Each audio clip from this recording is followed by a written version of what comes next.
Chapter 14. He is one with the sand.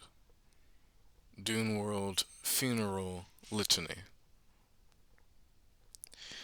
Though she refused to accept defeat, Dorothy had performed her own calculations and projected the supplies that might have been aboard the Ornajet, extrapolating how long anyone could have survived. Search party after search party returned without success. In a desert as large as a planet, a human being was no more significant than a grain of sand. Like a voracious predator, the endless wasteland had swallowed Jesse, Bari, and English. In the convict worker barracks in Carthage and the freedmen section of town, Gurney Halleck had tried to encourage the men, to maintain their morale. She admired his efforts, the way he sang inspiring songs, but lately the verses he had repeated for her sounded increasingly tragic. Freedmen sand miners, pulled from their work to continue the hopeless search, were beginning to grumble about lost bonuses. Dorothy couldn't blame them. For such men, bonuses were their only hope of earning passage off of Dune World. The convict laborers did not want to be taken from the spice harvesters either, fearing they would be sent back to even worse penal worlds, such as Seleucia or Eridanus V, and nobody looked forward to having the Hoskyners return. That Ornajet could have crashed in the storm, General 2X said, as he met with her in her office on the third level of the headquarters mansion. He stood with his hands on the back of a chair. But it could have just as easily have been sabotage. Anyone who knew the nobleman was out at the forward base could have held...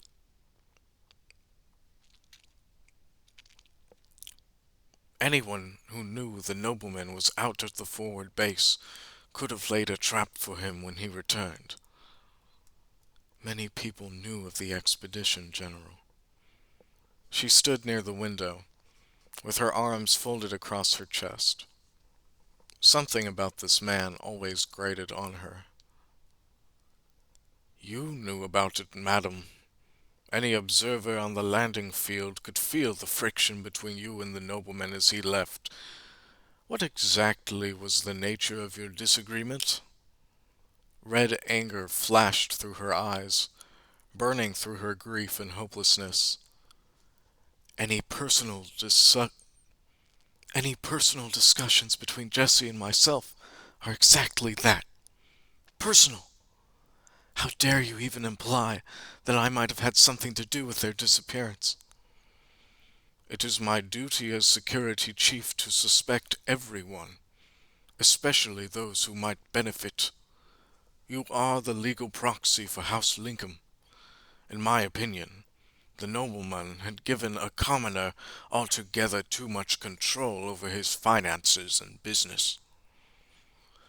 Dorothy was so disoriented by the accusation that it took her a moment to grasp onto a thread of logic. Leaving aside the fact that Bari is my own son, she drew a breath, forced ice into her words. If House Lincoln is dissolved, then I would lose everything. I would be a fool to place Jesse's life at risk.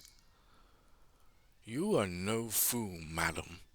In fact, you would be smart enough to divert a great amount of Lincoln wealth into secret accounts of your own. The veteran's red-stained lips were set in a grim line, showing no compassion. She placed her hands on her hips so that she wouldn't try to throttle him. That is quite enough, General, especially from a man who has implied he believes we should give up the search. I made no such suggestion. He stiffened defensively, stood at attention, with his arms at his sides. I have served House Lincoln for far longer than you have known Jesse, madam. I have already seen two noblemen die. If we abandon the search, then House Lincoln dies, and the Hoskiners have already won. His red-stained lips twitched. However, if we cease all spice production, then that is also true. I merely implied that we should consider sending some of the teams back to work. Each day, we lose more ground against the Hoskiners. Dorothy stared at him coolly, then asked herself the fundamental question. What would Jessie want her to do? Even in this terrible situation, he would expect her to hold on to hope longer than anyone else, but he also trusted her to manage the noble household, to be his proxy in business matters, and to keep his future safe for Bari. She knew exactly what Jessie's answer would be. Speaking in a voice that allowed no disagreement, Dorothy said, Continue the search, General, but assign a temporary spice foreman to oversee harvesting operations in the absence of William English. Get our crews out on the sands again, as soon as possible.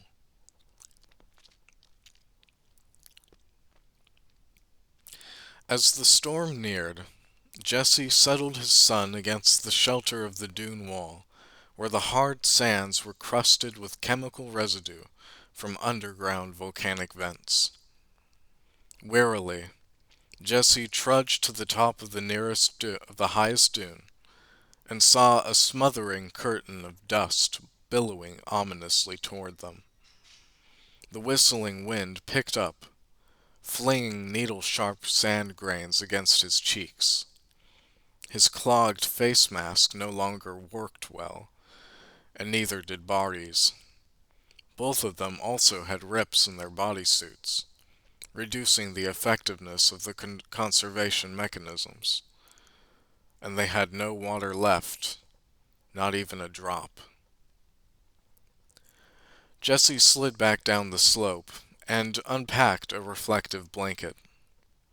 After testing the wind, he found the best place to sit in the lee of the dunes where they might ride out the oncoming storm.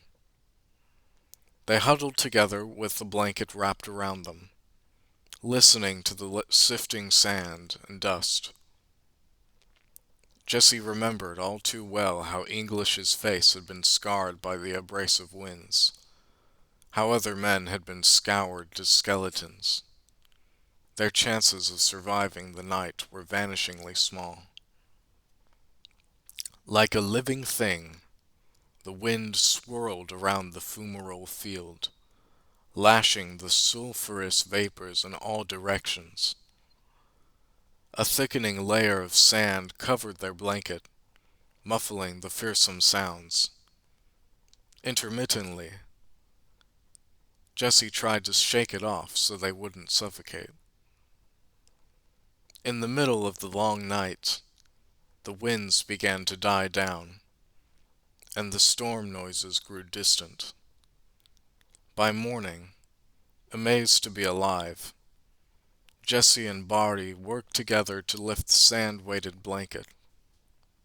After shaking off the sand and wiping powder from their eyes, they looked around. Only the edge of the storm had touched the fumarole field before it had swerved, leaving them unscathed. Jesse hugged his son. "A miracle, my boy!" His throat was so dry he could barely speak, and his words emerged as a rough croak. "We survived one more day." Bari's lips were parched and cracked, and his voice was no better than his father's. "Maybe we should just pick a direction and follow it." Thirst burned like an ember in Jesse's mouth. "We'll keep going today and tomorrow, as long as it takes. Our chances aren't good." But if we give up, there's no hope at all.